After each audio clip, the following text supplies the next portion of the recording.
Olá, pessoal! Bem-vindos ao canal Fé, Filosofia e Cultura, onde nós abordamos assuntos relacionados à religião, à filosofia e à cultura de maneira geral. Meu nome é Caroline Zanardo. Eu gostaria de convidar você que não é inscrito no canal a se inscrever, ativar o sininho de notificações, deixar o seu like, o seu comentário, que são atitudes muito importantes para que este canal se torne cada vez mais relevante e alcance o maior número de pessoas possível. Muito obrigada a todos pela compreensão. Hoje a gente vai fazer, pessoal, uma explanação de um importante livro da Bíblia Sagrada, que é o livro de Hebreus. O livro de Hebreus, um livro que ele é muito interessante no seu conteúdo, nos seus ensinamentos cristãos. Então a gente vai discorrer de uma Bíblia, hoje não da Ave Maria, né, que a gente tem discorrido da Bíblia da Ave Maria. Hoje é sobre a Bíblia Thompson, a Bíblia Thompson, que é uma Bíblia que ela é protestante, na verdade. Eu não sabia, mas ela é da Almeida, atualizada lá. Eu achava que ela era de outra coisa, mas ela é da Almeida. Acho que é Almeida que faz essas Bíblias, né, de protestantes. Mas enfim, o que importa é o conteúdo, né? Hebreus. O Filho é superior aos anjos. Havendo Deus outrora falado, muitas vezes e de muitas maneiras aos pais pelos profetas, a nós falou-nos nesses últimos dias pelo Filho, a quem constituiu herdeiro de tudo por quem fez o mundo. O Filho é o resplendor da sua glória e a expressa imagem da sua pessoa, sustentando todas as coisas pela palavra do seu poder. Havendo feito por si mesmo a purificação dos nossos pecados, assentou-se à direita da majestade nas alturas. Assim ele se tornou tão superior aos anjos, quanto o nome que herdou é mais excelente que o deles. Pois qual o dos anjos disse jamais: Tu és meu filho, hoje eu te gerei. E outra vez, eu lhe serei por pai, e ele me será por filho. E novamente, ao inserir o primogênito no mundo, diz: E todos os anjos de Deus o adorem. E quanto aos anjos, diz: Quem de seus anjos faz ventos, e de seus ministros labaredas de fogo? Do filho, porém, diz: Ó Deus, o teu trono subsiste pelos séculos dos séculos. Cetro de equidade é o cetro do teu reino. Amaste a justiça e odiaste a iniquidade. Por isso, teu Deus te ungiu com óleo de alegria, mais do que a teus companheiros. Ainda, tu, Senhor, no princípio fundaste a terra, e os céus são obra de tuas mãos. Eles perecerão, mas tu permanecerás. Todos eles, como roupa, envelhecerão. Qual um manto enrolarás? Como roupa se mudará? Mas tu és o mesmo, e os teus anos não acabarão.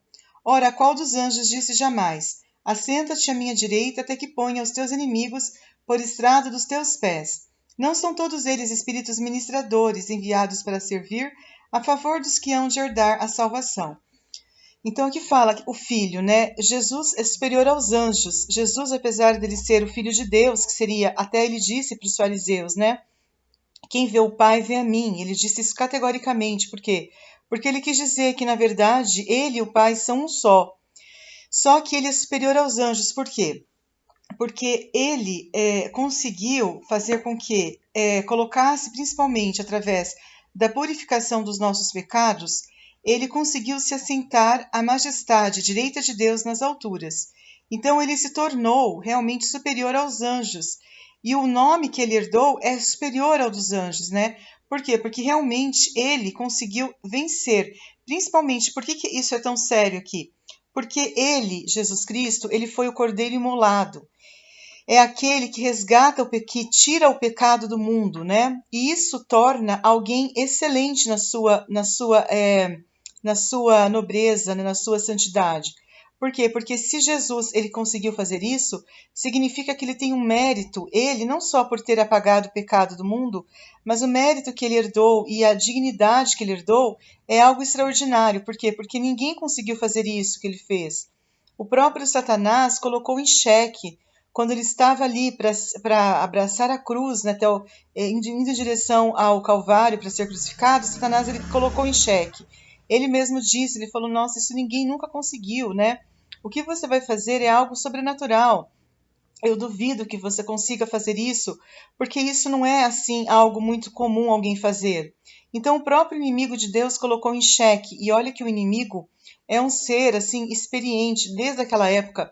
Ele já era um ser experiente e na verdade, nós não podemos nunca menosprezar essa sabedoria. Não que ele tenha sabedoria, mas essa advertência que ele deu, ou essa coisa que ele falou que nunca ninguém tinha conseguido.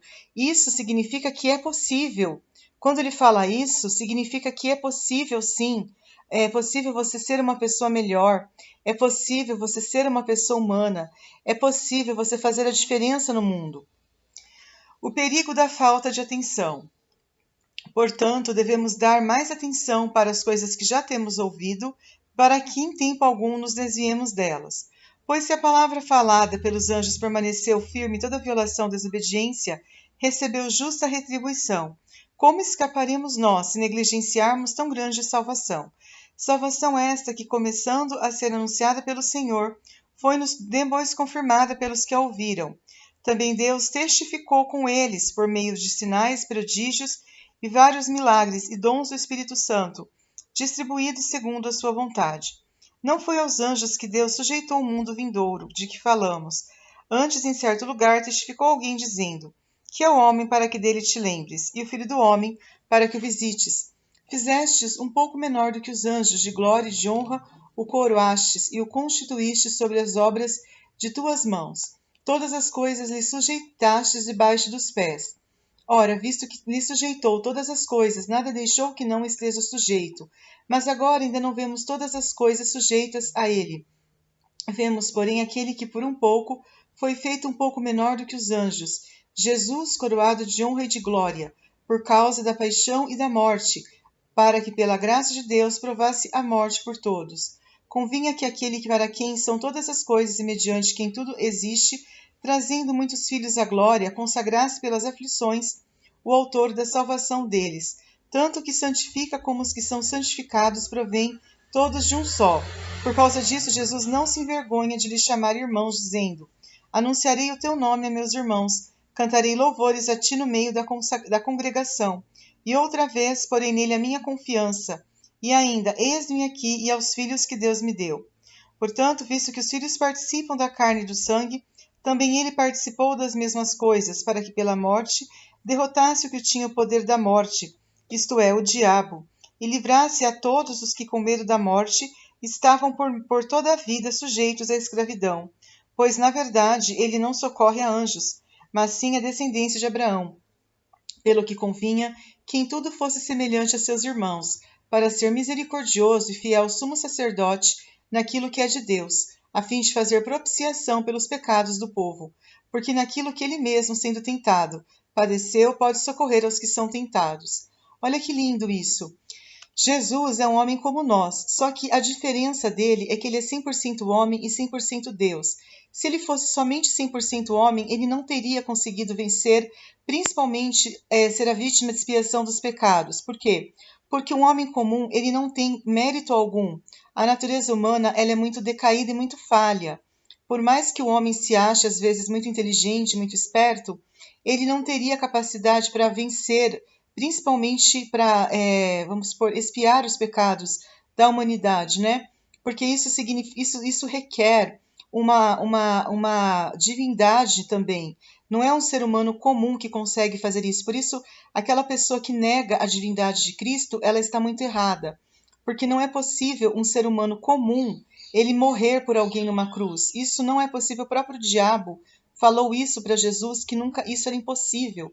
E quando ele prova para o diabo e morre na cruz, ele não só consegue derrotar as potestades. Quando ele morre na cruz, o diabo, quem assistiu o filme do Mel Gibson, fica muito claro. O diabo dá um berro, ele fica desesperado porque ele viu que realmente Jesus Cristo ele tinha poder para vencer o diabo. Ele achou o diabo porque ele sabia que Jesus era o Filho de Deus. Em muitas passagens do Evangelho ele fala: eu sei quem tu és o Filho do Altíssimo. Mas você vê, Jesus foi tentado pelo diabo no deserto. Significa que o diabo ele era tão astuto até com o próprio Filho de Deus. Às vezes o diabo ele duvida até dos cristãos mesmo, como eu disse, e de Jesus que era o Filho de Deus. Tanto que ele foi tentado, né? Como nós somos tentados também pelo mal. Mas Jesus, por que ele conseguiu vencê-lo? Porque ele tinha poder para isso, ele tinha autoridade para isso, né? Ele tinha o Espírito Santo, coisa que às vezes nós não temos. O Espírito Santo é algo muito profundo, é algo muito divino. E só quem tem o Espírito Santo é que consegue ter essa capacidade. Cristo é superior a Moisés. Pelo que, santos irmãos, participantes da vocação celestial, fixai sua mente em Jesus, o apóstolo e sumo sacerdote da nossa confissão. Ele foi fiel ao que o constituiu, como também o foi Moisés em toda a casa de Deus. Jesus é tido por digno de maior glória do que Moisés, assim como um construtor de uma casa tem honra maior do que a casa que edificou. Pois toda casa é edificada por alguém, mas o que edificou todas as coisas é Deus. Moisés, na verdade, foi fiel em toda a casa de Deus, como servo, para testemunho das coisas que se haviam de anunciar. Cristo, porém, como filho, é fiel sobre a sua própria casa. Essa casa somos nós, se tão somente conservarmos firmes a confiança e a glória da esperança até o fim. Assim como diz o Espírito Santo, hoje se ouvirdes a sua voz, não endureçais o vosso coração, como no dia da tentação no deserto, onde vossos pais me tentaram, me provaram e viram, por 40 anos, as minhas obras. Por isso me indignei contra essa geração e disse, estes sempre erram em seu coração e não conheceram os meus caminhos. Assim jurei na minha ira, não entrarão no meu descanso.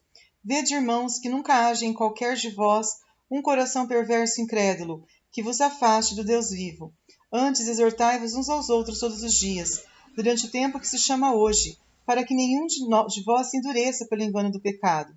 Temo-nos tornado participantes de Cristo, se é que guardamos firme até o fim a confiança que desde o princípio tivemos. Enquanto se diz, hoje se ouvirdes a sua voz, não endureçais o vosso coração como na provocação. Ora, quais os que tendo ouvido o provocaram? Não foram todos os que saíram do Egito por meio de Moisés? E contra quem se indignou por 40 anos? Não foi contra os que pecaram, cujos corpos caíram no deserto?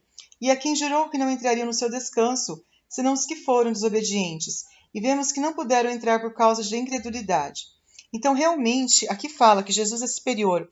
Aqui falou primeiro que ele é superior aos anjos e que ele foi glorificado a Deus, né, na sua majestade e poder por causa da sua humildade, porque ele não é glorificado por Deus por ele ter sido uma pessoa maravilhosa, ai, que maravilhoso que você é, como se um ser humano, como se Jesus, vamos supor que Deus permitisse isso, porque para Deus tudo é possível, que Jesus fosse aplaudido pelos homens. Os homens amam esse tipo de show, né? Aplausos, ai Jesus, você conseguiu. Vamos supor que essa realidade fosse possível para Deus, mas não foi isso que aconteceu. Jesus, ele foi glorificado pela humildade e humilhação, porque Jesus, ele exalta quem se humilha e ele humilha quem se exalta. Deus, ele faz isso. Então, na verdade, ele foi exaltado pela sua humildade. Ele não foi exaltado que nem os mundanos são pela sua soberba.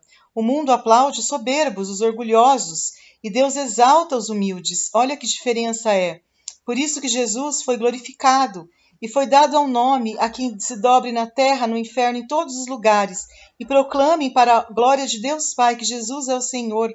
Não tem como a pessoa ela duvidar desse poder supremo que foi demonstrado. Não tem como alguém falar que isso não existe, que isso é história para boi dormir, né? Que a Bíblia é uma invenção de homens que foram muito inspirados. Não, isso aqui é uma coisa que, para quem crê em Deus, é real. Isso é real, isso é a verdade, o caminho. Isso não é uma história para boi dormir, não. Isso aqui é uma verdade absoluta. Resta um descanso para o povo de Deus. Temamos, portanto, que, tendo-nos sido deixada a promessa de entrar no seu descanso, suceda parecer que algum de vós tenha falhado, pois também a nós foram anunciadas as boas novas, como a eles. Mas a palavra que ouviram nada lhes aproveitou, visto não ser acompanhada pela fé naqueles que a ouviram. Ora, nós, os que temos crido, entramos no descanso, tal como disse. Assim jurei na minha ira que não entrarão no meu descanso. Contudo, as suas obras foram acabadas desde a fundação do mundo. Pois em certo lugar disse ele assim do sétimo dia, e descansou Deus no sétimo dia de todas as suas obras. E outra vez no mesmo lugar, não entrarão no meu descanso. Visto que restam entrar alguns dias e ainda por causa da desobediência, não entraram aqueles a quem primeiro foram pregadas as boas novas. Determina outra vez certo dia, chamando hoje, dizendo por meio de Davi, por muito tempo depois, segundo antes fora dito, hoje se ouvirdes a sua voz, não endureçais o vosso coração. Ora, se Josué lhes houvesse dado descanso, não teria falado depois disso de outro dia.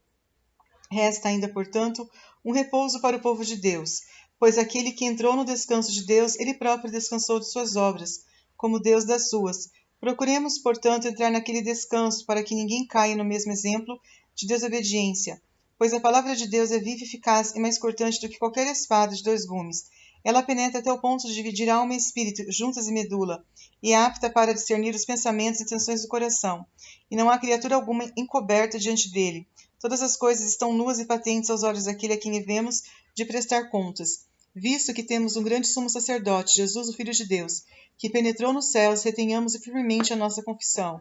Pois não temos um sumo sacerdote que não possa compadecer-se das nossas fraquezas, mas um que, como nós, em tudo foi tentado, porém sem pecado. Cheguemo-nos, pois, com confiança ao trono da graça, para que recebamos misericórdia e achemos graça a fim de sermos socorridos no momento oportuno. Então, aqui está falando que, conforme eu até falei anteriormente, né, que nós temos sim um intercessor, um mediador entre Deus e os homens, porque às vezes aquelas pessoas que são incrédulas, né, os mundanos, principalmente os ateus, os agnósticos, os pagãos, eles não acreditam. Olha que coisa estranha, né? Eles não acreditam que Deus enviaria o seu filho amado para sofrer no meu lugar, para fazer o sacrifício da cruz, para pagar aquele mico todo, para passar aquele vexame todo que ele passou. Isso não entra na cabeça dos mundanos, porque os mundanos acreditam que tudo acontece num passe de mágica, que Jesus não é o Filho de Deus, que Jesus ele é um mentiroso, que Jesus ele só quis se aparecer, muita gente chama ele de rebelde, existem alguns mundanos que chamam Jesus de revolucionário, mas ele não é nada disso, ele morreu pelos nossos pecados. E como eu falei, ele, Deus, ele conhece todas as coisas, nós não conhecemos nada. Nós somos criaturas, nós somos ignorantes. Deus discerne os pensamentos dos homens, né? Nada do que os homens fazem, nenhuma atitude humana fica oculta aos olhos de Deus. Não é que você faz alguma coisa e Deus não está vendo. Não, Deus está vendo tudo. Jesus Cristo, o grande sumo sacerdote. Todo sumo sacerdote tomado dentre os homens é constituído a favor dos homens nas coisas concernentes a Deus, para oferecer tanto dons como sacrifícios pelos pecados. Ele pode compadecer-se devidamente dos que não têm conhecimento e andam errantes, pois ele mesmo está rodeado de fraquezas. E por esse motivo deve ele, tanto pelo povo como por si mesmo, fazer oferta pelos pecados. Ora, ninguém toma para si esta honra, senão o que é chamado por Deus, como foi Arão. Assim também Cristo não se glorificou a si mesmo, para se fazer sumo sacerdote, mas o glorificou aquele que lhe disse: Tu és meu filho, eu hoje te gerei. Como diz em outro lugar: Tu és sacerdote eternamente, segundo a ordem de Melquisedeque, o qual, nos dias de sua vida terrena, tendo oferecido com grande clamor e lágrimas, orações e súplicas aos que podia livrar da morte, e sendo ouvido por causa da sua piedade, embora sendo filho, aprendeu a obediência por meio daquilo que sofreu, e tendo ele sido aperfeiçoado, veio a ser o autor da eterna salvação para que todos os que lhe obedecem, tendo sido por Deus chamado sumo sacerdote, segundo a ordem de Melquisedeque. A esse respeito temos muito que dizer, mas de difícil interpretação, porque vos tornastes lentos para aprender. Com efeito, devendo já ser mestres por causa do tempo decorrido, ainda necessitais de que vos torne a ensinar os princípios elementares dos ensinamentos de Deus, e vos tornastes como necessitados de leite, não de alimento sólido. Ora, todo aquele que ainda se alimenta de leite não está apto a ensinar a palavra da justiça, porque é criança. O alimento sólido, porém, é para os adultos, para aqueles que, pela prática, têm as faculdades exercitadas para discernir tanto bem como o mal. Então, na verdade, Jesus, ele é o alimento, o pão da vida, este Jesus do pão do céu. Tem até uma música que fala isso, né? Então, na verdade, Jesus, ele é o nosso sacerdote, segundo a ordem do rei Melquisedeque. Isso é muito forte, por quê? Porque todo sacerdote, toda pessoa que é sacerdote, ela tem que ser exemplo de vida, ela tem que fazer a vontade de Deus. E quantos sacerdotes que existem no mundo que fazem o papel contrário, né? Tem gente até que chama o Papa de anticristo, que absurdo, gente, isso não tem cabimento. Como assim o Papa, né? O Papa Francisco é chamado por muitos como anticristo, né? É uma coisa assim muito contraditória, porque, na verdade, não tem sentido a gente entender que o sacerdote é aquele que faz a vontade de Deus, aquele que é um verdadeiro servidor de Cristo aqui na Terra. É aquela pessoa que ela não é uma pessoa mundana, ela não tem um comportamento do mal, ela não tem um comportamento assim, vamos dizer assim, errado, né? Porque o ser humano, a conduta humana, ela é uma conduta totalmente equivocada, né? Ela não tem nenhum tipo de dignidade, nenhum tipo de nobreza, nenhum tipo de caráter, né? O próprio Satanás, ele fala em muitas revelações que ele deu a santos que ele é uma pessoa desprovida de caráter.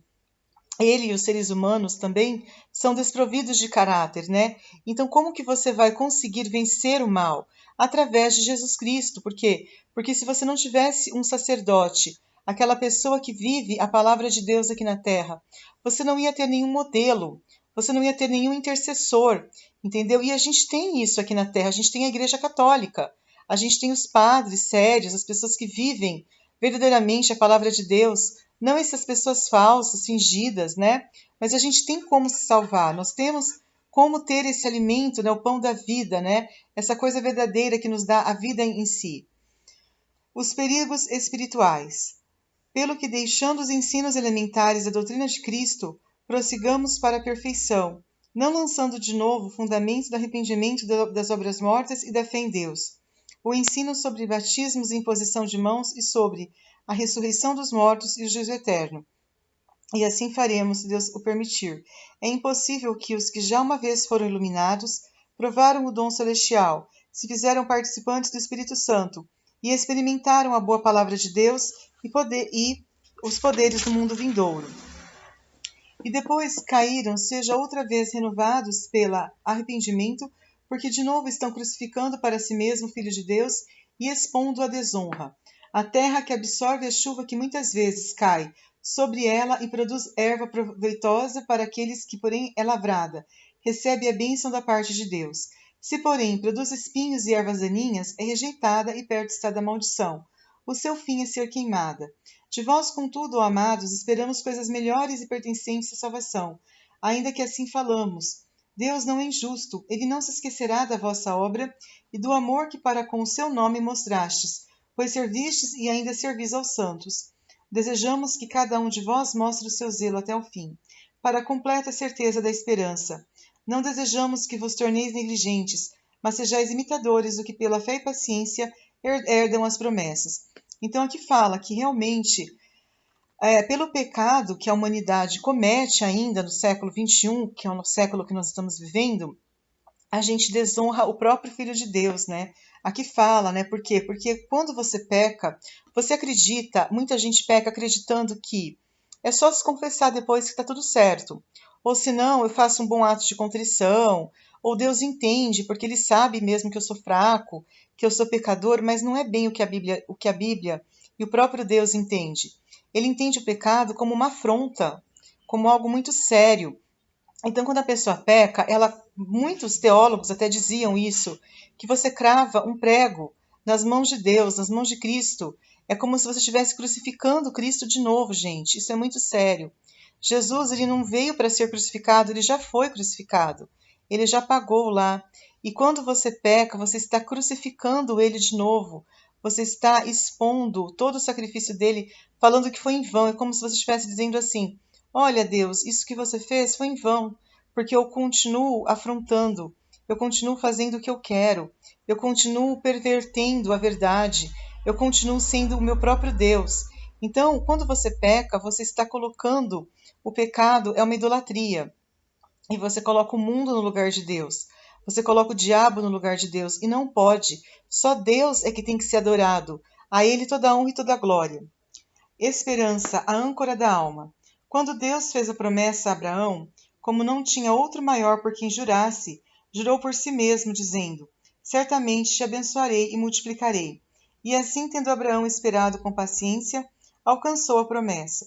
Os homens juram por quem lhe é superior, e o juramento para a confirmação é para eles o fim de toda contenda. Assim que, querendo Deus mostrar mais abundantemente aos herdeiros da promessa a imutabilidade do seu conselho, se interpõe com juramento. Deus fez isso para que, por duas coisas imutáveis, nas quais é impossível que Deus minta, tenhamos forte consolação, nós os que nos refugiamos em lançar mão da esperança proposta.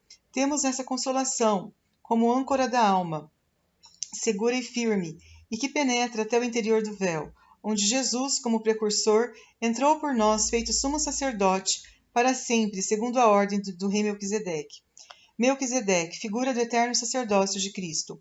Este Melquisedeque, rei de Salém, sacerdote do Deus Altíssimo, que saiu ao encontro de Abraão quando este regressava da matança dos reis e abençoou, para quem Abraão separou o dízimo de tudo, primeiramente se interpreta rei de justiça, depois também rei de Salém, ou seja, rei de paz. sem pai, sem mãe, sem genealogia, não tendo princípio de dias nem fim de vida, mas sendo feito semelhante ao Filho de Deus, permanece sacerdote para sempre. Considerai quão grande era este, a quem até o patriarca Abraão deu o dízimo tirado dos despojos, e os que dentre os filhos de Levi recebem o sacerdócio têm ordem, segundo a lei, de tomar o dízimo do povo, que é de seus irmãos, ainda que estes sejam descendentes de Abraão.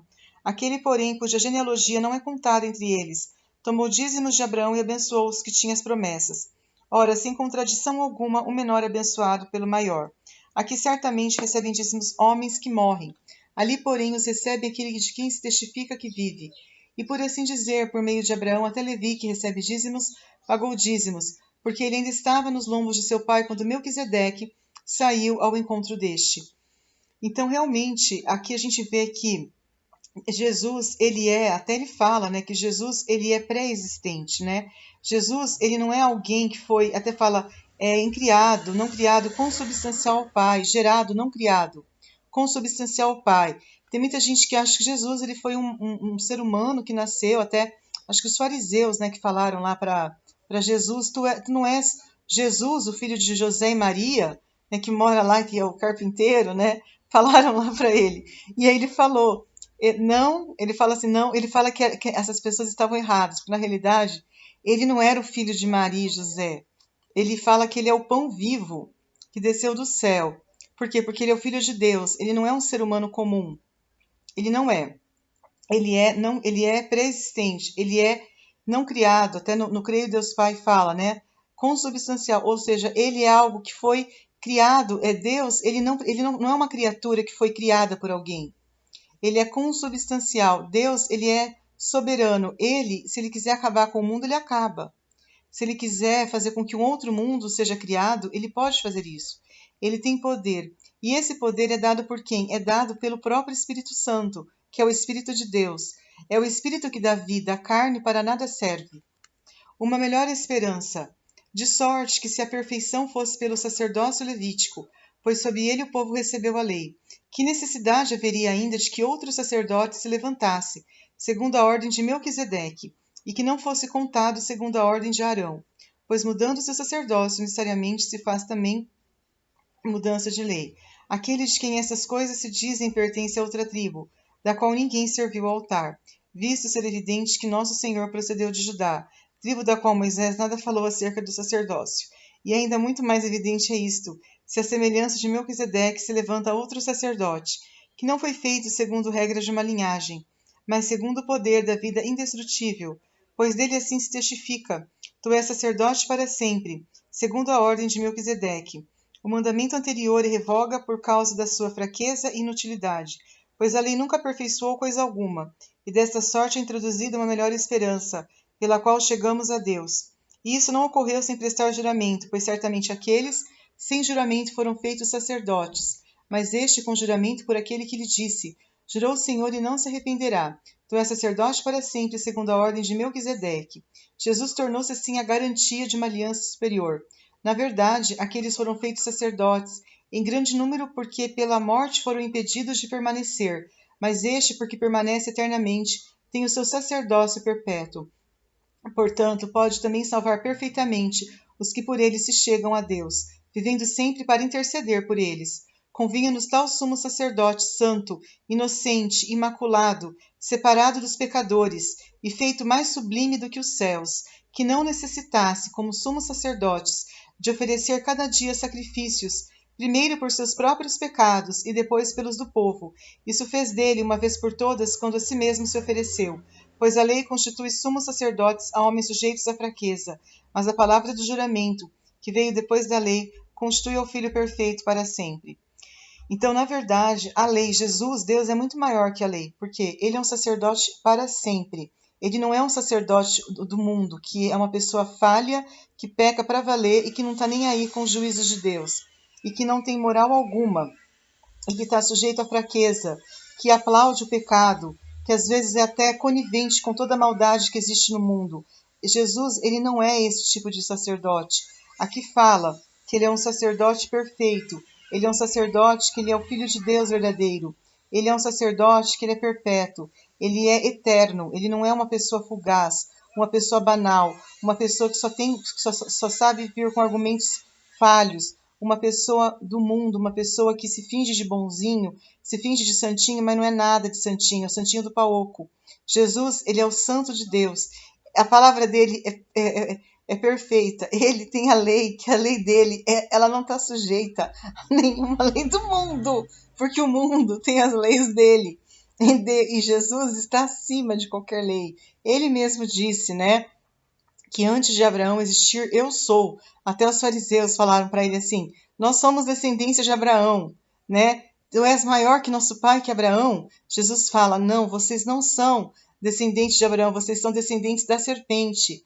Vocês são descendentes de Adão e Eva, daqueles seus dos primeiros pais, daqueles dois pervertidos, daqueles dois seres, daquelas duas aberrações espirituais que foram separados depois de Deus, que foram viver no mundo, que foram expulsos justamente do paraíso por serem duas pessoas depravadas. Vocês são filhos dele, de Adão e Eva, duas pessoas irracionais, depravadas. Vocês não são filhos de Abraão. Cristo, o mediador de uma nova aliança. O ponto principal do que estamos dizendo é que temos um sumo sacerdote, tal que se assentou à direita do trono da majestade nos céus, como ministro do santuário do verdadeiro tabernáculo que o Senhor fundou, não o homem. Todo sumo sacerdote é constituído para oferecer dons e sacrifícios, pelo que era necessário que este também tivesse alguma coisa que oferecer. Ora, se ele estivesse na terra, nem seria sacerdote, havendo já sacerdotes que oferecem dons segundo a lei. Ele serve num santuário que é figura e sombra das coisas celestiais. É por isso que Moisés divinamente foi avisado que, quando estava para construir o tabernáculo, vê que faças tudo conforme o modelo que te foi mostrado no monte. Agora, porém, Jesus alcançou um ministério superior ao deles, como também a aliança da qual ele é mediador é superior à aliança antiga, que está firmada em promessas superiores. Pois se aquela primeira aliança tivesse sido sem defeito, nunca se teria buscado lugar para a segunda. Deus, porém, repreendendo-os, diz: virão dias, diz o Senhor, em que com a casa de Israel e com a casa de Judá estabelecerei uma nova aliança. Ela não será a segunda aliança que fiz com seus pais no dia em que os tomei pela mão, para os tirar da terra do Egito, porque não permaneceram naquela minha aliança, e eu para eles não atentei, diz o Senhor. Esta é a aliança que depois daqueles dias farei com a casa de Israel, diz o Senhor. Porei as minhas leis na sua mente, e em seu coração as escreverei.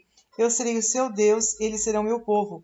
E não ensinará jamais cada um ao seu próximo, nem cada um ao seu irmão, dizendo: conheça o Senhor, porque todos me conhecerão, desde o menor deles até o maior. Pois lhe perdoarei a maldade de seus pecados e suas iniquidades, não me lembrarei mais. Dizendo nova aliança, ele tornou antiquada a primeira. Ora, aquilo que se torna antiquado e envelhecido, perto está de desaparecer. Então, olha que interessante isso aqui. Jesus é o novo Adão. Isso aí todo mundo sabe. Ele é esse o Cordeiro de Deus, aquele que tira o pecado do mundo, que faz a nova aliança, né? A aliança que tinha sido quebrada. Deus tinha feito uma aliança com Adão e Eva, com os primeiros pais, né? Com aquelas primeiras pessoas, mas eles quebraram a aliança, né? E como ela foi quebrada, precisou de vir alguém, e esse alguém foi Jesus. E ele veio para restaurar aquela aliança que havia sido quebrada. E ele consegue restaurar morrendo numa cruz. Porque se ele, como eu falei, se ele não tivesse morrido numa cruz, esta aliança não teria sido restaurada. Porque a aliança só é restaurada através do sacrifício mesmo.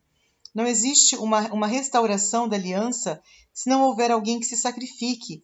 Porque Adão e Eva, se eles tivessem ficado sendo fiéis a Deus no paraíso, não tivessem comido aquela maldita maçã lá que Satanás ofereceu, eles teriam permanecido lá no paraíso e o mundo seria muito melhor do que é hoje, né? Porque o mundo ele foi amaldiçoado. Ele foi amaldiçoado por Deus por causa do pecado de Adão e Eva. E Jesus é o Cordeiro de Deus. E ele renova a aliança. Olha que beleza, ele renova. E o que acontece? Ele, com isso, ele perdoa os pecados e as iniquidades. Só que os seres humanos precisam entender que, não, vamos dizer assim, não está tudo certo. A pessoa acha que, assim, que agora que Jesus morreu, está tudo certo. Então, eu posso pecar à vontade, eu posso fazer o que eu quiser. Não é bem assim. Você precisa dar uma resposta. Você precisa ser também um novo Adão na sua vida, uma nova Eva. Cadê a tua dignidade? Cadê a tua nobreza de caráter? O culto no tabernáculo terrestre. Ora, a primeira aliança tinha ordenanças de culto sagrado e também um santuário terrestre. Foi preparado um tabernáculo, Na parte da frente estava um candelabro, a mesa e os pães da proposição, a esse chama o santo lugar. Depois do segundo véu estava o tabernáculo, que se chama o Santo dos Santos, que tinha um altar de ouro do incenso e a arca da aliança, toda coberta de ouro, na qual estava um vaso de ouro que continha o maná, a vara de Arão que tinha brotado, e as tábuas da aliança. Sobre a arca estavam os querubins da glória, que com a sua sombra cobriam o propiciatório. Dessas coisas não falaremos agora pormenorizadamente. Ora, estando essas coisas assim preparadas, continuamente entram no primeiro tabernáculo os sacerdotes, para realizar os serviços. No segundo, porém, só o sumo sacerdote, uma vez no ano, não tem sangue, que oferece por si mesmo e pelos pecados de ignorância do povo. O Espírito Santo estava dando a entender com isso que o caminho do Santo dos Santos ainda não está descoberto, enquanto continua em pé o primeiro tabernáculo. Esta é uma parábola para o tempo presente, em que se oferecem tantos dons como sacrifícios, que quanto à consciência não podem aperfeiçoar aquele que presta o culto. Não passam de ordenanças de comida, bebidas e várias cerimônias de purificação impostas até a época da reforma. Então aqui fala que o tabernáculo, esse sacrifício, essa propiciação de pecados, essa expiação, toda essa renovação, toda essa coisa que aconteceu no mundo, principalmente depois da vinda de Jesus, tudo isso é uma restauração. Tudo isso foi preparado realmente para quê? Para que realmente os pecados de ignorância, né? Porque Jesus, ele olha os pecadores, na verdade, quando ele fala lá na cruz, Pai, perdoa-lhes porque eles não sabem o que fazem, ele percebe o quão ignorantes os seres humanos são. Ele entende que, na verdade, às vezes aquela pessoa, ela está fazendo aquilo ali cegada pela ignorância, cegada pela indiferença. O sangue de Cristo. Cristo, porém, tendo vindo como sumo sacerdote dos bens já realizados, por meio de um maior e mais perfeito tabernáculo, não feito por mãos, isto é, na desta criação, e não por meio de sangue de bodes e bezerros, mas pelo seu próprio sangue, entrou no Santo dos Santos uma vez por todas, havendo obtido uma eterna redenção. Se a aspersão do sangue de bodes, de touros e das cinzas, de uma novilha santifica os contaminados, quanto à purificação da carne, quanto mais o sangue de Cristo, que pelo Espírito eterno se ofereceu a si mesmo maculado a Deus, purificará a nossa consciência das obras mortas, para servirmos ao Deus vivo. Por isso, ele é o mediador de uma nova aliança, para que, intervindo a morte para a remissão dos pecados que havia sob a primeira aliança, os chamados recebam a promessa de herança eterna. Onde há testamento, é necessário que intervenha a morte do testador, porque um testamento só é confirmado onde houve morte, ou terá ele algum valor enquanto o testamento vive. É por isso que nem a primeira aliança foi consagrada sem sangue. Havendo Moisés anunciado a todo o povo todos os mandamentos segundo a lei, tomou o sangue dos bezerros e dos bodes, com água e lã, vermelho e sopo, e aspergiu tanto o próprio livro como todo o povo, dizendo: Este é o sangue da aliança que Deus ordenou para vós. Semelhantemente, aspergiu com sangue o tabernáculo e todos os vasos do ministério sagrado. Quase todas as coisas, segundo a lei, se purificam com sangue, e sem derramamento de sangue não há remissão. Era necessário, portanto, que as figuras das coisas que estão no céu se purificassem com tais sacrifícios, mas as próprias coisas celestiais com sacrifícios superiores a estes. Pois Cristo não entrou em santuário feito por mãos, figura do verdadeiro, mas no mesmo céu, para compareceu agora por nós perante a face de Deus. Nem também entrou para se oferecer a si mesmo muitas vezes, como o sumo sacerdote entra anualmente no Santo dos Santos com sangue alheio. De outra forma, necessário lhe fora padecer muitas vezes desde a fundação do mundo. Mas agora, na consumação dos séculos, uma vez por todas se manifestou para aniquilar o pecado pelo sacrifício de si mesmo. E como os homens está ordenado morrer uma só vez, vindo depois o juízo, assim também Cristo, oferecendo-se uma só vez, para levar os pecados de muitos, aparecerá pela segunda vez sem pecado aos que esperam para a salvação. Olha que lindo isso, né? Aqui fala que realmente, às vezes, as pessoas acreditam que Jesus, né, ele não precisava ter morrido numa cruz. Alguns acreditam que Deus poderia ter feito de outra maneira esse processo de expiação dos pecados, né? Mas não, é necessário o derramamento de sangue para perdoar os pecados. Uma gota do sangue de Cristo seria suficiente para pagar toda a culpa dos homens. E se o Satanás ele bebesse um copo, uma gota do sangue de Cristo, ele já diz que ele já começaria a adorar a Cristo, a Deus. de tanto poder que tem o sangue de Cristo. Então, na verdade, não adianta aquela pessoa falar que isso não tem poder. Tem gente que acredita que isso aí não tem poder, que Jesus Cristo não é o Filho de Deus, que aquilo ali foi uma encenação. Não é assim. A eficácia do sacrifício de Cristo. A lei, tendo a sombra dos bens futuros, e não a imagem exata das coisas, não pode nunca, pelos mesmos sacrifícios que continuamente se oferecem de ano em ano, aperfeiçoar os que se chegam ao culto. Doutra sorte, não teriam deixado de ser oferecidos, pois tendo isso uma vez purificados os que prestam culto, nunca mais teriam consciência de pecado. Nesses sacrifícios, porém, cada ano se faz recordação de pecados, porque é impossível que sangue de touros e de bode tire os pecados. Pelo que ao entrar no mundo diz, sacrifício e oferta não quisestes, mas corpo me preparastes. Não te deleitastes em holocausto e ofertas pelos pecados. Então eu disse, aqui estou no rolo do livro escrito de mim para fazer a Deus a tua vontade. Depois de dizer como acima, sacrifícios, ofertas, holocaustos e ofertas pelo pecado não quisestes, nem deles te agradastes, os quais se oferecem segundo a lei. Então acrescentou, aqui estou para fazer a Deus a tua vontade. Tira o primeiro para estabelecer o segundo. Nessa vontade que temos sido santificados, pela oferta do corpo de Jesus Cristo, feita uma vez por todas. Todo sacerdote se apresenta dia após dia, ministrando e oferecendo muitas vezes os mesmos sacrifícios, que nunca podem tirar pecados. Este, porém, havendo oferecido para sempre um único sacrifício pelos pecados, assentou-se à direita de Deus. Daí por diante espera que os seus inimigos sejam postos por estrado dos seus pés, porque com uma só oferta aperfeiçoou para sempre os que estão sendo santificados. O Espírito Santo também o testifica. Primeiro diz, esta é a aliança que farei com eles. Depois, naqueles dias, diz o Senhor, porei as minhas leis no coração deles e as escreverei na mente.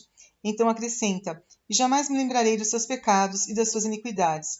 Ora, onde há perdão de pecados, não há necessidade de sacrifício pelo pecado. Então, aqui está dizendo o seguinte, que na verdade é necessário que haja sim um sacrifício pelos pecados, como eu disse anteriormente. E não é qualquer pessoa que tem essa capacidade. Às vezes alguém acha que uma pessoa muito santa, né? Você pega ali, às vezes, o Padre Pio, você pega a Santa Teresinha, você pega a Joana d'Arc, que fizeram coisas maravilhosas, mas nenhuma delas se iguala ao que Jesus Cristo fez. Porque o que ele fez, nenhum ser humano poderia ter feito, nenhum sacerdote poderia fazer. Porque ele, ao contrário, como até foi dito anteriormente, dos sacerdotes que seguem a lei, Jesus é superior à lei. Jesus, ele não precisa de lei. Ele mesmo é a própria lei, a lei divina, e ele é o que tem poder para remir. Exortação à perseverança. Portanto, irmãos, tendo ousadia para entrar no Santo dos Santos, pelo sangue de Jesus, pelo novo e vivo caminho que ele nos consagrou pelo véu, isto é, pelo seu corpo, e tendo grande sacerdote sobre a casa de Deus, cheguemo-nos com verdadeiro coração, em plena certeza de fé, tendo o coração purificado de má consciência e o corpo lavado com água limpa. Guardemos firme a confiança da nossa esperança, pois fiel é aquele que fez a promessa. Consideremo-nos uns aos outros, para nos estimularmos ao amor e às boas obras, não deixando de congregar-nos, como é costume de alguns, mas admoestemo-nos uns aos outros, e tanto mais quanto vedes que se aproxima aquele dia. Se voluntariamente continuarmos no pecado, depois de termos recebido o pleno conhecimento da verdade, já nos resta mais sacrifício pelos pecados, mas certa expectação horrível de juízo e ardor de fogo que há de devorar os adversários. Todo aquele que quebrava a lei de Moisés morria sem misericórdia, pelo testemunho de 2 ou 3 pessoas. De quanto maior castigo cuidai vós será julgado merecedor aquele que pisar o Filho de Deus, tiver por profano o sangue da aliança, com o qual foi santificado e ultrajar o Espírito da graça. Pois conhecemos aquele que disse, minha é a vingança, eu retribuirei, e outra vez o Senhor julgará o seu povo. Horrenda coisa é cair nas mãos do Deus vivo. Lembrai-vos, porém, dos dias passados, em que, depois de serdes iluminados, suportastes grande combate de aflições. Às vezes fostes expostos, como em espetáculo, tanto de vergonha quanto de tribulações. Às vezes vos tornastes coparticipantes com os que desse modo foram tratados. Não somente vos compadecestes os que estavam nas prisões, mas também com alegria aceitastes o espólio dos vossos bens, sabendo que tendes possessão superior e permanente. Portanto, não lanceis fora a vossa confiança, que tem uma grande recompensa. Necessitais de perseverança para que, depois de haver desfeito a vontade de Deus, alcanceis a promessa, pois, ainda em pouco tempo, aquele que há de vir virá, não tardará. O meu justo, porém, viverá da fé. E se ele recuar, a minha alma não tem prazer nele. Nós, porém, não somos daqueles que retrocedem para a perdição, mas daqueles que creem para a conservação da alma. Então, olha que interessante aqui. O justo vive da fé. Não importa se você disser assim, olha, eu acredito que eu posso pecar à vontade porque Deus já me perdoou, enviando Jesus que morreu por mim, por meus pecados, então agora eu posso fazer o que eu quiser. Não é assim, a gente não pode agir como os ímpios agem. Os ímpios agem assim. Os ímpios, eles acreditam, eles vivem na malícia dos seus pecados, mas nós não podemos viver assim. Se nós pecarmos, nós precisamos nos arrepender e precisamos entender que o juízo de Deus vai devorar os adversários. Não adianta a pessoa achar que ela vai escapar aos olhos de Deus, que Deus vai fazer vista grossa para ela, que Deus não vai realmente julgar, ele vai julgar a que fala, né? Ele vai julgar de acordo. Muitas vezes as pessoas elas profanam, elas acabam assim até zombando, né? Tem pessoas que zombam de Deus. Tanto maior será o castigo dessas pessoas, aquelas pessoas que elas realmente sabem, pecam e às vezes até desafiando a Deus, né? Veja bem, a vingança que ele vai fazer é essa. Ele vai julgar o seu povo com justiça e ele vai realmente fazer com que essas pessoas que muitas vezes elas acabam até vamos dizer assim, julgando ou zombando do sagrado, elas vão realmente, elas vão cair nas. Olha que coisa que fala aqui. Horrenda coisa é cair nas mãos do Deus vivo, né? Às vezes a pessoa acha que Deus ele está morto. Até o Nietzsche fala sobre isso, né? Que Deus está morto. Mas não. Aqui fala que Deus está vivo. E na verdade ele não está, como eu falei, ele não está ignorando o que está acontecendo no mundo. Muito pelo contrário, ele está prestando atenção em tudo aquilo que acontece. E o justo é aquela pessoa que vive da fé, é aquela pessoa que vive na perseverança, é aquela pessoa que acredita no sobrenatural. Ora, a fé é a certeza das coisas que se esperam e a prova das coisas que não se veem. Foi por ela que os antigos alcançaram bom testemunho. Pela fé entendemos que os mundos foram criados pela palavra de Deus, de maneira que o visível não foi feito do que se vê. Pela fé, Abel ofereceu a Deus mais excelente sacrifício do que Caim, pelo qual alcançou o testemunho de que era justo, dando Deus testemunho das suas ofertas, e por meio delas, depois de morto, ainda fala. Pela fé, Enoque foi trasladado para não ver a morte. Não foi achado porque Deus o trasladara, pois antes da sua transladação alcançou o testemunho de que agradara a Deus. Ora, sem fé é impossível agradar a Deus, porque é necessário que aquele que se aproxima de Deus creia que ele existe, que é galardoador dos que o buscam.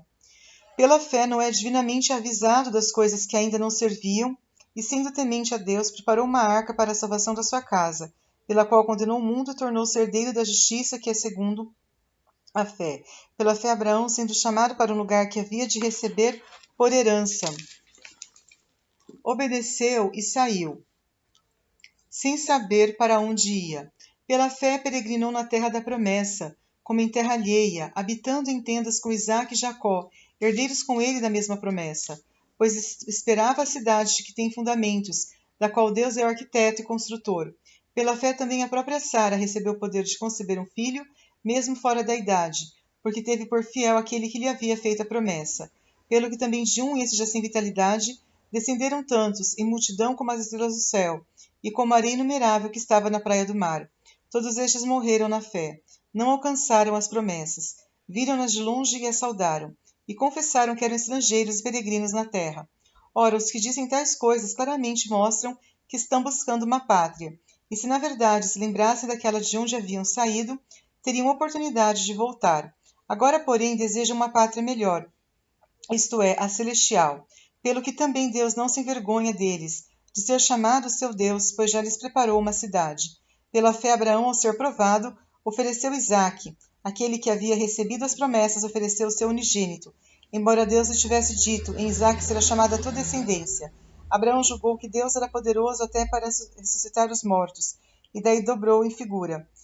Pela fé, Isaac abençoou Esaú e Jacó no tocante às coisas futuras. Pela fé, Jacó, próximo da morte, abençoou cada um dos filhos de José e adorou a Deus, apoiado sobre a extremidade de seu bordão. Pela fé, José, próximo da morte, fez menção da saída dos filhos de Israel do Egito e deu instruções acerca de seus ossos. Pela fé, Moisés, logo ao nascer, foi escondido por seus pais durante 3 meses, porque viram que o menino era formoso e não temeram o decreto do rei. Pela fé, Moisés, sendo já homem, recusou ser chamado filho da filha de Faraó, escolhendo antes ser maltratado como o povo de Deus, que por algum tempo ter a alegria do pecado. Teve por maiores riquezas o desprezo de Cristo do que os tesouros do Egito, porque tinha em vista a recompensa. Pela fé deixou o Egito, não temendo a ira do rei. Ficou firme porque viu aquele que é invisível. Pela fé celebrou a paz com a aspersão do sangue, para que o destruidor dos primogênitos não os tocasse. Pela fé os israelitas atravessaram o Mar Vermelho, como por terra seca. Quando, porém, os egípcios tentaram fazê-lo, se afogaram. Pela fé caíram os muros de Jericó, depois de rodeados por 7 dias. Pela fé Raabe, a meretriz, tendo acolhido em paz os espias, não pereceu com os incrédulos. E que mais direi? Certamente não me faltará o tempo para falar de Gideão, de Baraque, de Sansão, de Jefté, de Davi, de Samuel e dos profetas, os quais pela fé venceram reinos, praticaram a justiça, alcançaram promessas, fecharam a boca de leões, apagaram a força do fogo, escaparam do fio da espada, da fraqueza, tiraram forças, tornaram-se poderosos na batalha, puseram em fuga exércitos de estrangeiros. Mulheres receberam pela ressurreição os seus mortos. Uns foram torturados, não aceitando o seu livramento para alcançar a superior ressurreição. Outros experimentaram zombaria, açoites e até algemas e prisões. Foram apedrejados, tentados, cerrados pelo meio, mortos ao fio da espada.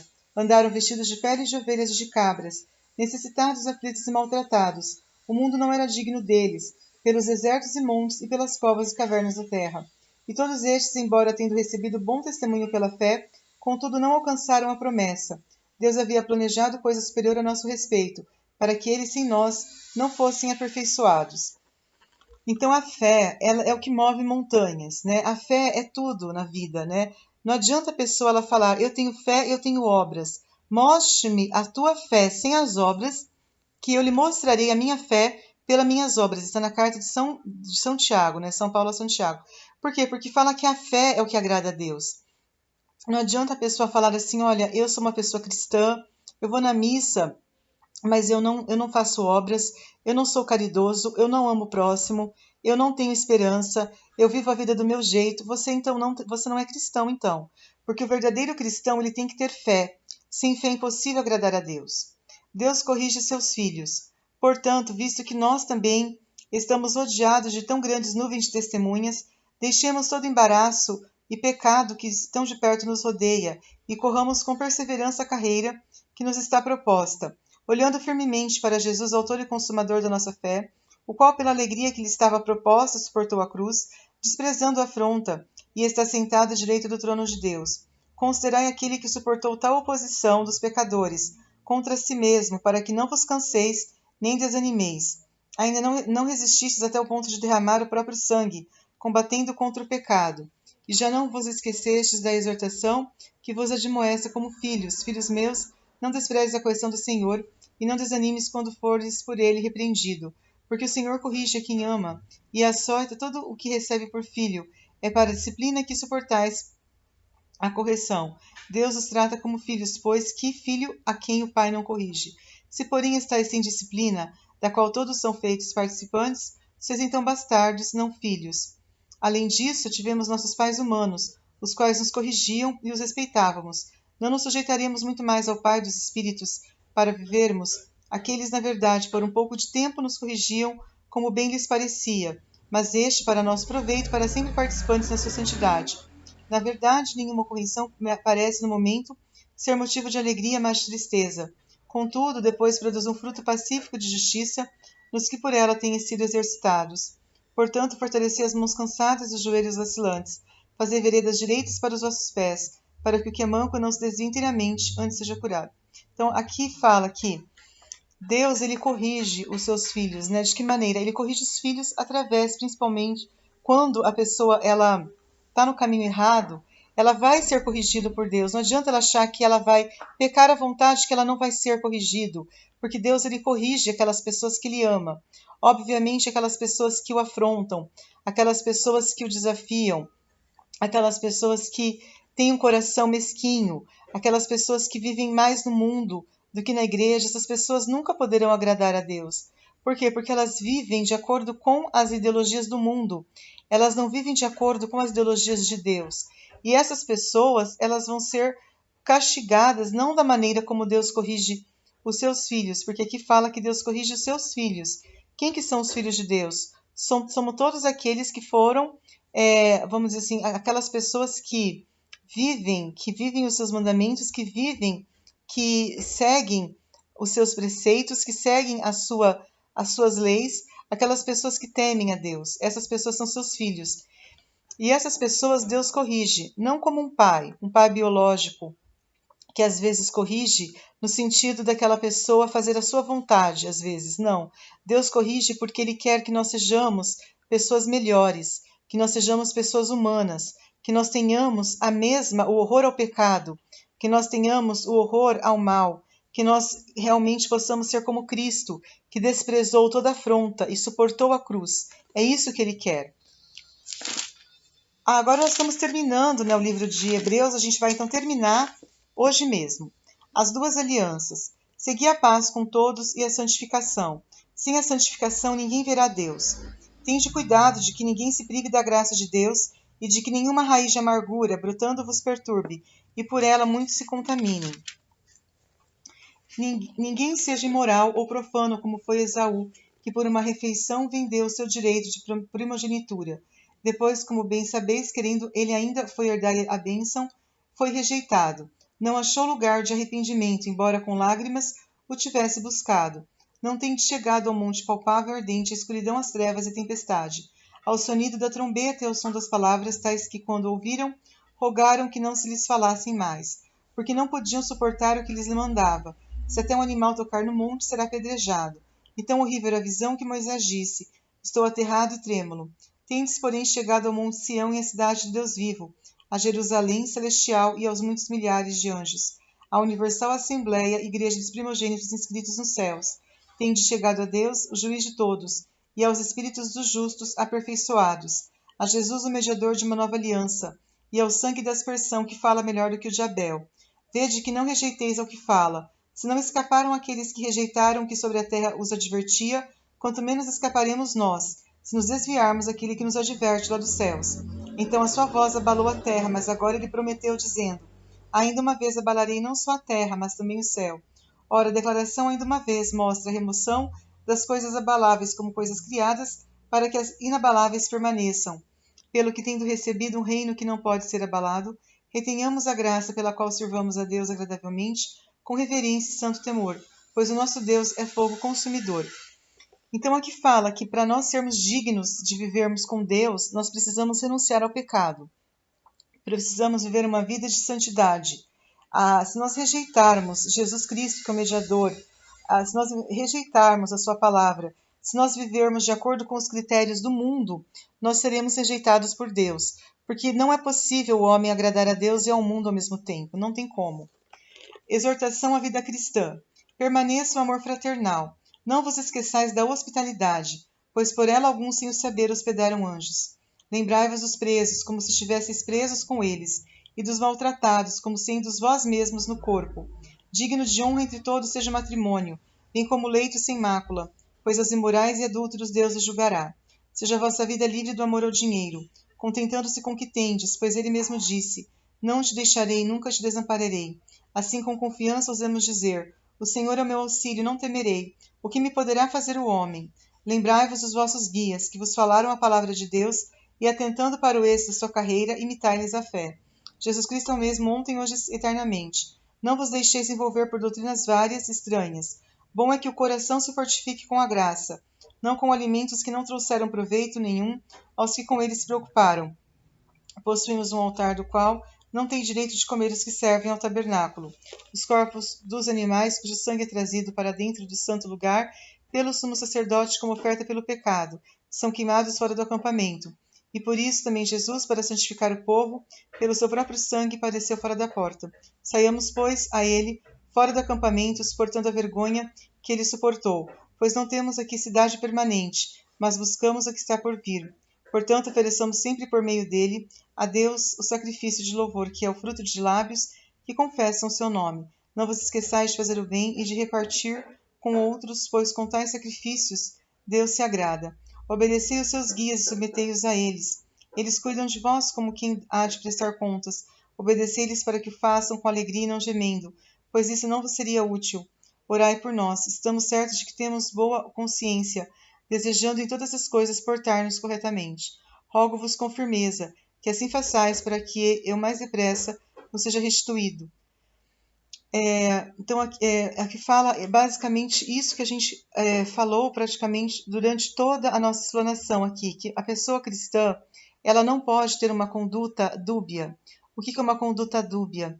Ela não pode querer agradar aos homens e a Deus, pois ou ela vai agradar a Deus, a Mamon, ou ela vai agradar aos homens. Não tem como ela agradar os dois ao mesmo tempo. Por quê? Porque Deus, ele não quer ser agradado. Ele quer ser Deus, ele quer que você o sirva. Ele quer que você faça a vontade dele e não a vontade do mundo. O mundo, ele se opõe à vontade de Deus, porque o mundo, ele pertence a Satanás. Satanás é o príncipe deste mundo e não tem como você servir a Deus e a Mamon. Não tem como você seguir a Satanás e a Deus. E tem um detalhe que tem que ficar muito claro. Entenda uma coisa, Deus, ele é o dono do mundo. Não é Satanás que é o dono do mundo. Satanás é o príncipe deste mundo. Quando alguém fala que ele é o príncipe deste mundo, o que é um príncipe?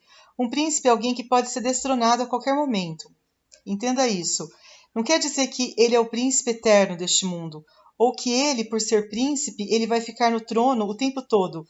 Quantos príncipes morrem? Quantos príncipes eles perdem o seu trono? Nós temos inúmeros exemplos disso.